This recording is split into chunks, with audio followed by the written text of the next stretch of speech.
വിശുദ്ധ പൗലോസ് ശ്ലീഹ കൊരിന്ത്യർക്ക് എഴുതിയ 2-ാം ലേഖനം 9-ാം അധ്യായം 6 മുതൽ 10 വരെയുള്ള വാക്യങ്ങൾ.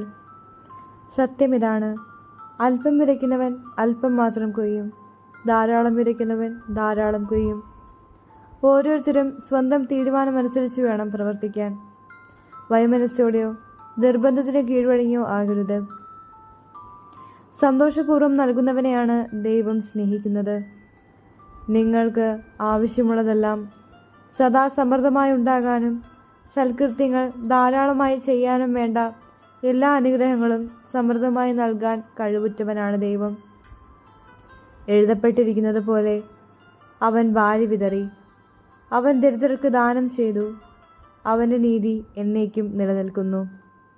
വിതക്കാരന് വിത്തും ഭക്ഷിക്കാൻ അപ്പവും കൊടുക്കുന്നവൻ നിങ്ങൾക്ക് വിതയ്ക്കാനുള്ള വിത്ത് തരികയും അതിനെ വർദ്ധിപ്പിക്കുകയും നിങ്ങളുടെ നീതിയുടെ വിളവ് സമൃദ്ധമാക്കുകയും ചെയ്യും. നമ്മുടെ കർത്താവായ മിശിഹായ്ക്ക് സ്തുതി. ലൂക്കാ ശ്ലീഹ എഴുതിയ സുവിശേഷം 6-ാം അധ്യായം 32 മുതൽ 38 വരെയുള്ള വാക്യങ്ങൾ. നിങ്ങളെ സ്നേഹിക്കുന്നവരെ നിങ്ങൾ സ്നേഹിക്കുന്നതിൽ എന്ത് മേന്മയാണുള്ളത്? പാപികളും തങ്ങളെ സ്നേഹിക്കുന്നവരെ സ്നേഹിക്കുന്നുണ്ടല്ലോ.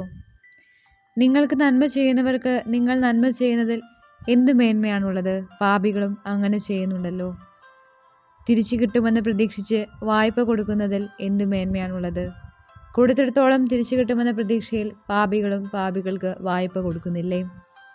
എന്നാൽ നിങ്ങൾ ശത്രുക്കളെ സ്നേഹിക്കുവിൻ, തിരിച്ചു കിട്ടുമെന്ന് പ്രതീക്ഷിക്കാതെ മറ്റുള്ളവർക്ക് നന്മ ചെയ്യുകയും വായ്പ കൊടുക്കുകയും ചെയ്യുവിൻ. അപ്പോൾ നിങ്ങളുടെ പ്രതിഫലം വലുതായിരിക്കും. നിങ്ങൾ അത്യുന്നതൻ്റെ പുത്രന്മാരായിരിക്കുകയും ചെയ്യും. കാരണം അവിടുന്ന് നന്ദിഹീനരോടും ദുഷ്ടരോടും കരുണ കാണിക്കുന്നു. നിങ്ങളുടെ പിതാവ് കരുണയുള്ളവനായിരിക്കുന്നത് പോലെ നിങ്ങളും കരുണയുള്ളവരായിരിക്കുവിൻ. നിങ്ങൾ വിധിക്കരുത്, നിങ്ങളും വിധിക്കപ്പെടുകയില്ല. കുറ്റാരോപണം നടത്തരുത്, നിങ്ങളുടെ മേലും കുറ്റം ആരോപിക്കപ്പെടുകയില്ല. ക്ഷമിക്കുവിൻ, നിങ്ങളോടും ക്ഷമിക്കപ്പെടും. കൊടുക്കുവിൻ, നിങ്ങൾക്കും കിട്ടും.